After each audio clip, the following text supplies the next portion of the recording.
Hello everyone, it's Adrev here and welcome to another Mastering the Laning Phase series. Today we're gonna talk a little bit about Shadow Shaman, and if you are new to the series, we essentially try to talk about my ranked games perspective.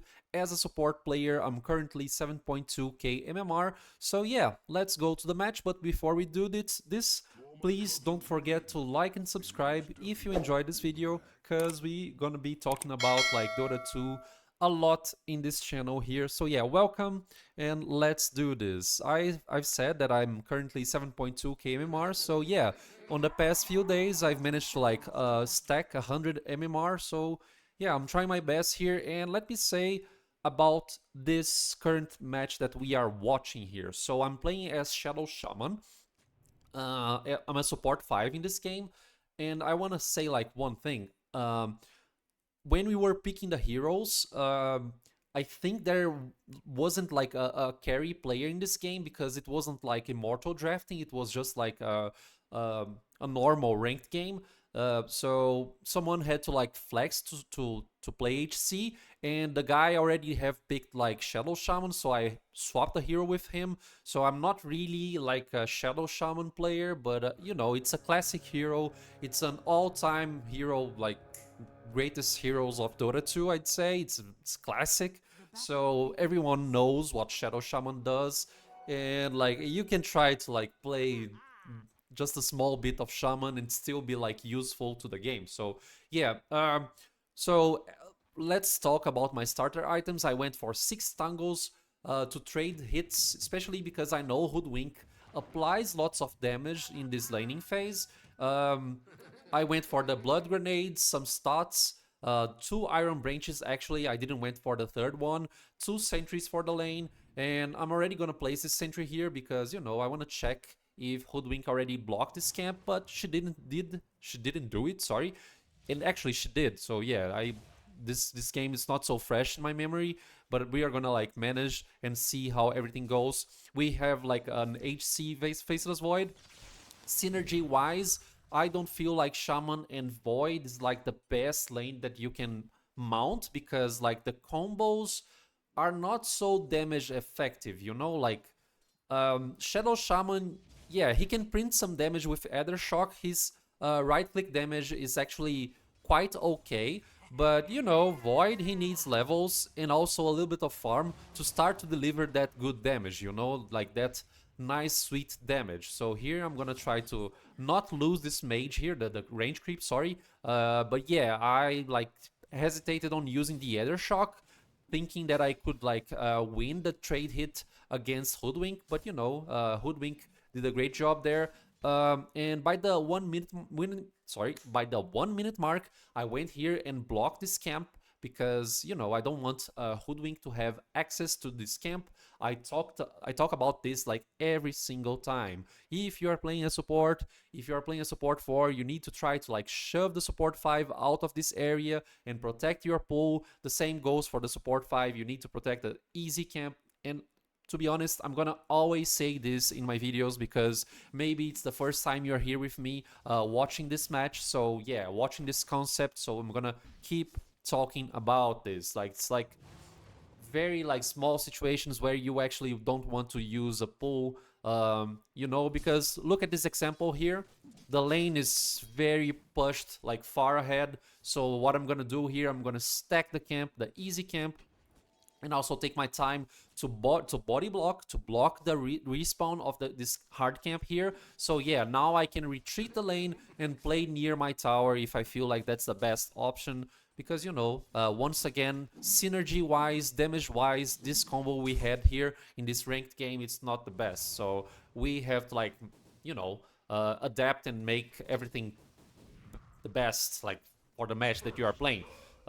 It's not, you cannot think like retroactively, you know. You need to think about what you have and what you can do from now and onwards. That's what I'm trying to say. So yeah, 3 minutes in, we're gonna have the Lotus respawn. That's like one thing that is actually bad when the HC pushes the lane on this like time marking here, because you know, like I use the pool to retreat the lane, okay, but now how can we go and secure this Lotus? It's gonna be hard. So, like in the best scenario, you always want to play with the creep wave here. This is like sort of like both the HC and support five's job to do this, you know. It's like a cooperation move that you need to like be coordinating with your Faceless Void, with your HC. So yeah, that's what's going to happen. Magnus gonna fetch the Lotus. It's not like a huge deal anyway. You know, the lane is pretty much stable here, and Faceless Void is getting a decent amount of like last hits. But one thing that is really bad in this lane is the fact that Magnus, he's actually like getting too much denies onto Faceless Void. You know, okay, so a nice thing happened here.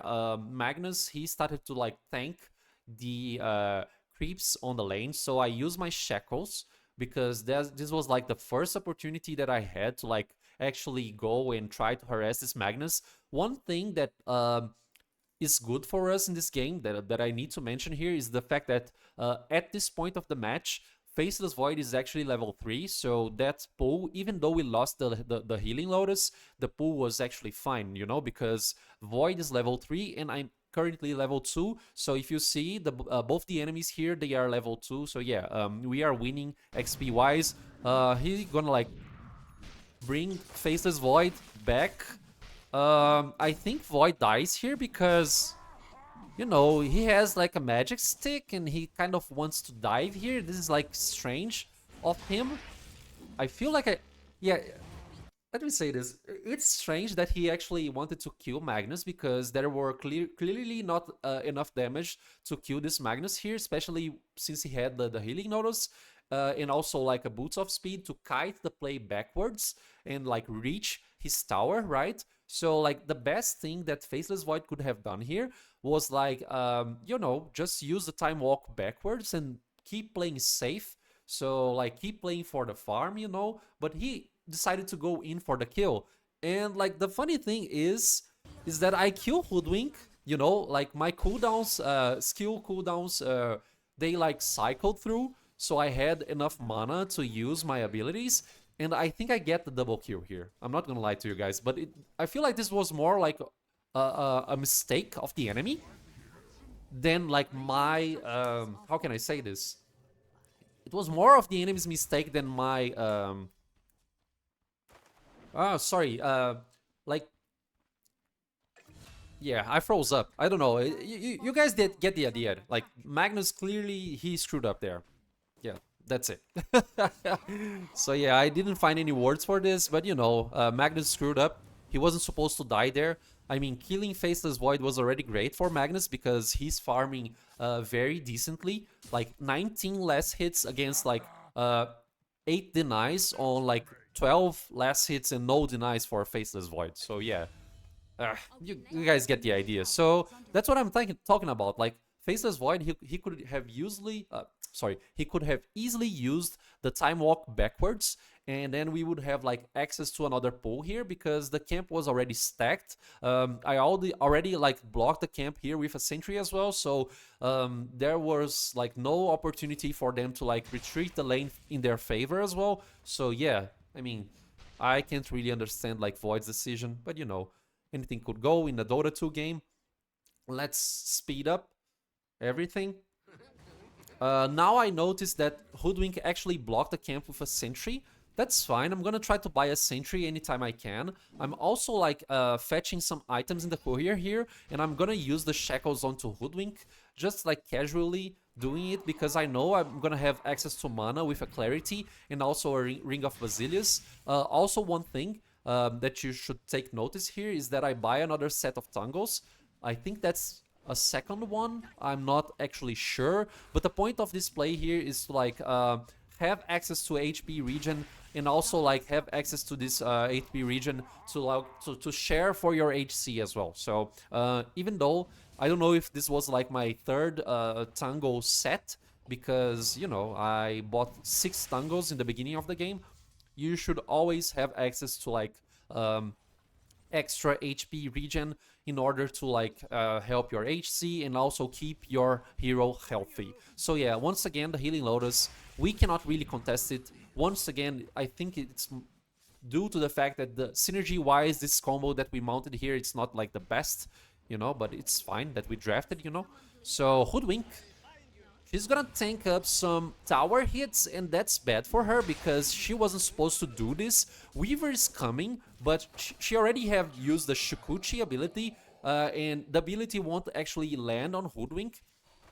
And this is like a strange play because we are trying to like overextend and get the kill on Hoodwink, and also like you know, Weaver is not gonna actually be able to get anything on this rotation, so Weaver actually leaves the Bristleback alone, and maybe due to this fact, like the Bristleback dies, you know, because playing 2v1 it's bad, especially when the like when almost every hero in the game already got like some amount of levels. So we are talking about like level 4, level 5, and like Weaver is actually gonna die there, which is, you know, it's bad. It's bad. So I took some time to get an extra sentry to like unblock this camp here, to deward it. So this was actually my fault. I should have like bought a sentry way earlier, because in this situation here, you can see the lane is again very pushed far ahead. And XP wise, Magnus is actually having a good time because they got the XP rune here. Maybe he fetched the rune by himself. No, it was actually Hoodwink, but you know, they got the kill on Weaver, and he's having access to some XP solo since Hoodwink went to base. So yeah, let's speed up the game. We are almost reaching the end of the match here. So yeah. I don't know. Extra things that I could be saying and talking is like, try to see if you have any TP reactions to perform, because Dragon Knight, he died in the middle lane, but you know, I couldn't react here for sure, and Weaver was kind of already there trying to like help DK and get the kill onto draw, but you know, this wasn't possible. Yeah, I'm gonna get the Shockwave. In this play, I positioned myself very poorly, you know? We tried to go for Magnus. Okay, the graphics just bugged a little bit. But yeah, I'm gonna die here. It's no biggies as well. It was my fault. Like, it was my first death in the lane on 8 minutes and 30, so it's not so, you know, it's not so bad. And let's speed up because I'm gonna respawn anytime soon. Yeah, so let's see this play. Magnus clearly executing the dive here. It's bad for him because the tower is actually hitting him. I use the Hex as the first thing, and now we go and secure the Shackles, and I use the Ether Shock to actually finish the kill on Magnus, to secure the kill, and I'm gonna block Hoodwink's ultimate, the Sharpshooter, because otherwise, if she lands this ability onto Faceless Void, Void is going to die. So he decided to went in and go for the Chrono. I don't think we get... yeah, we actually get the kill here. So this is a play that I was thinking it was another one. But yeah, we managed to secure the kill on like the Hoodwink. Void is in the lane there, like very low HP. He needs to like be careful, and he does. He uses the Time Walk defensively, and now I'm gonna perform a pull, just a single pull, because it's the best situation that we have here in the 10 minutes mark. And yeah, that's pretty much concludes the laning phase. 10 minutes already reached here. We have already reached the 10 minutes mark. So yeah, guys, that's pretty much about it. Thank you for watching this, if you stood here till the end.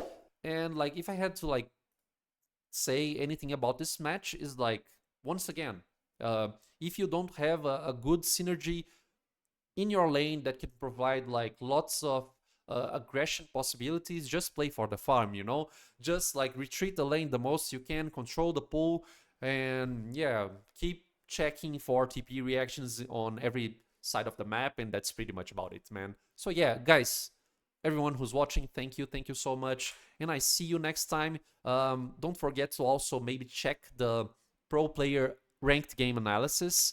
I've actually renamed the series a little bit. I think it's better now. I can't even remember what I've placed as a name. So yeah, bye bye. See you on the next one.